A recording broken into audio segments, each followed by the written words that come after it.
Hey there, I'm Jane Sawyer, and this is Jane Sawyer Makes a DIY Display Niche with junk you have around the house.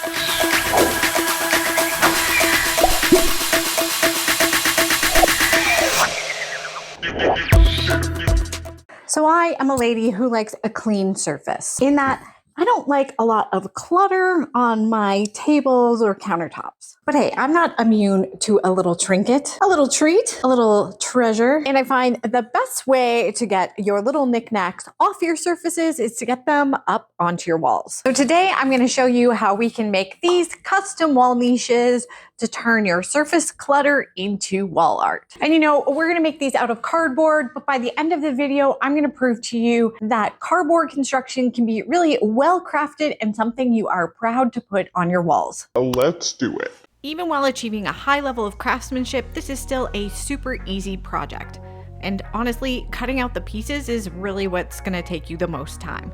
We're going to start with our back. These are two rectangular shapes, and I've just cut a little arch across the top, but you could really do whatever you want here. The important thing is that we want two identical shapes with the corrugations running in opposite directions. You can see on my first one here, the corrugations are running back and forth, and on the second one, the corrugations are running up and down.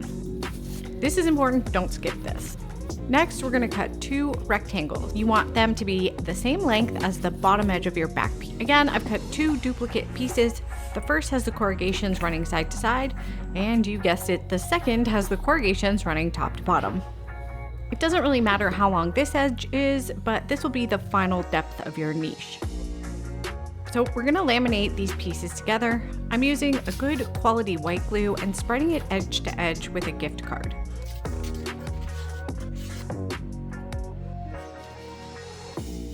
You'll be shocked at how strong this is when it dries. While that was drying, I cut out a bunch of strips of cardboard. I cut 4 different types. Let me show you what I did. The first set of strips is corrugated cardboard, and it is the same width as the shelf bit of the niche. The corrugations are running across the width of the strip. The second set of strips is corrugated cardboard again, and they are the width of the first set of strips minus the thickness of the little shelf bit of the niche. Again, the corrugations are running across the width of the strip here. The third set of strips are from cereal boxes. They are the same as my skinnier corrugated cardboard strips. The fourth set of strips are also cereal boxes, and they are the same as my fatter corrugated cardboard strips. And for all 4 sets of strips, I just estimated that I had a combined length long enough to go around the niche's perimeter. Alrighty, let's put this thing together. We'll start by hot gluing the shelf bit onto the base of the backing piece. If you've got a geometry kit handy, it's great to check that you're attaching the shelf at a 90-degree angle. You could also just use the corner of a book or something to double check it too. Wait for that glue to set, and then grab one of your fatter corrugated cardboard strips to start building the walls of your niche. We'll align it up, and I'm going to put a mark right at that little corner where the curve starts. Starting at that mark, I'm going to use a ruler to bend that cardboard along the corrugations. Now we can attach the flat section as the side wall of the niche and glue the bent section over the top of the curve.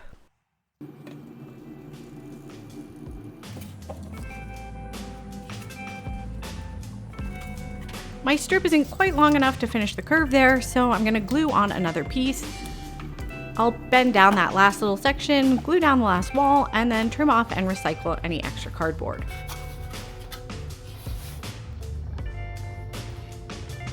Now we're going to use our skinnier corrugated cardboard strips to reinforce the niche walls from the inside.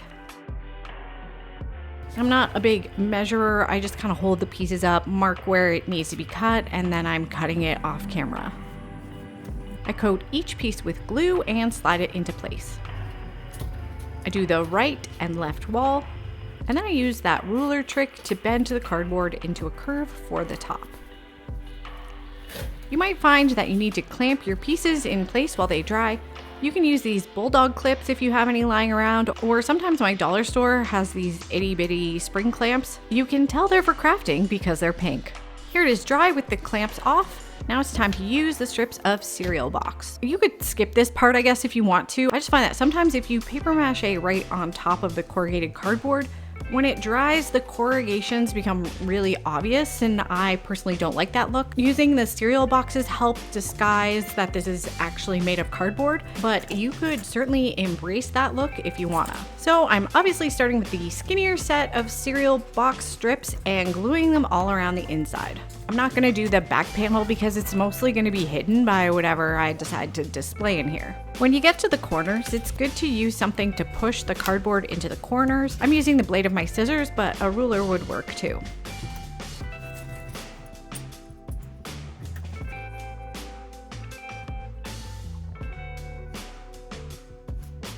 Give the glue a few minutes to set up and then repeat the process with the fatter strips for the outside of the box. Use some strips of masking tape to hold things in place if you need to.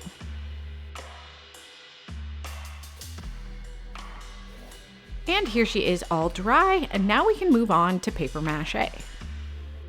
So I've got out my paper mache stuff.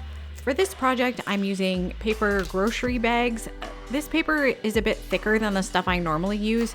Don't usually recommend it, but in this case where this is a super simple shape, it will be fine. I have a full video that goes step by step into my paper mache process.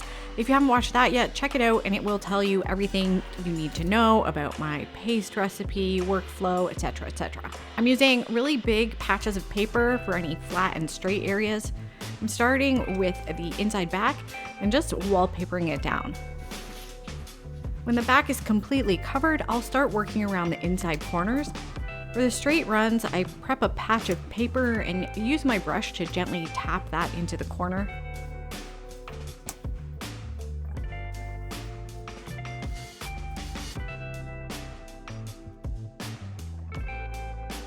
On the curves, I'm ripping up small strips and placing them around the curve like this.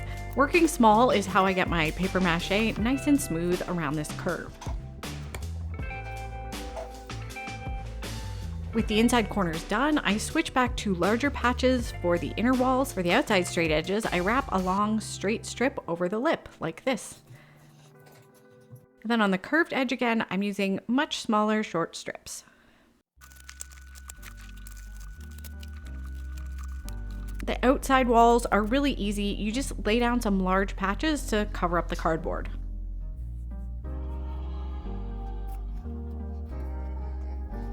Once you're done the front, it's best to let it dry before moving on to the back. Before we get too far, we're going to install some hanging loops. We'll start the installation of our hanging loops by marking a level line on the back of our niche. Now I'm using my handy dandy fencing wire. You might have seen me use this before, I use it all the time. I get this from the fencing section of my hardware store. Sometimes they have it in the landscaping section. It doesn't really matter what gauge it is. You want to get a wire you can bend relatively easy with your hands, and you want to make sure you get galvanized so it doesn't rust. So we'll bend the wire into a loop and zigzag the ends. The zigzag is just so the glue has something to grab onto.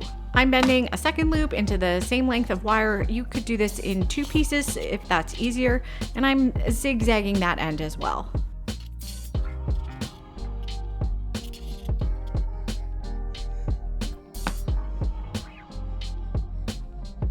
Now I'm very carefully going to make sure the top of each loop is positioned directly under my level line and hot glue this baby in place.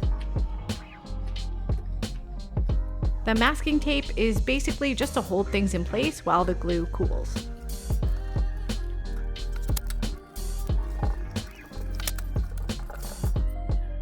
So now you could totally skip this next part, but for some reason I was really concerned about my niche sitting flush against the wall. But you can see from this footage, it's really not that bad. I don't think anybody would have noticed that little gap there, but because I have to take everything to the nth degree, I thought I'd glue down some cardboard strips so the hanger would be slightly recessed. My thinking was that this would make the niche hang flat against the wall. I don't know if this was expressly necessary. When we get to the final results, you can have a look and tell me if you think it was worth it. In any case, you're going to want to paper mache over the ends of the hanging loops and the back edges of your niche in the same way that you did the front. So now we can let this dry really well and then paint or decorate our niche any way we want. I'm just going to do a pretty boring paint job on these. I actually made 3, but you could decorate the outside to look like tree bark. Check out my bookends video to see how I did that. I think a faux stone or brick finish would also be really cool. I just recommend keeping the inside of your niche kind of a light or bright color so whatever you put in there doesn't disappear into darkness. I think gold leaf or even those mirrored disco tiles could look pretty cool on the inside. If you think I did a good job on this project, can you please give this video a like? Likes make me feel all warm and fuzzy, but they also tell YouTube to show this video to more people, which has a direct impact on the revenue I can provide to my family. A like costs you nothing and it really helps me out. If you give this project a try and you post pictures anywhere, please tag me. That would make my freaking day. Subscribe to my channel, go get your hands dirty, and I'll see you on the next one.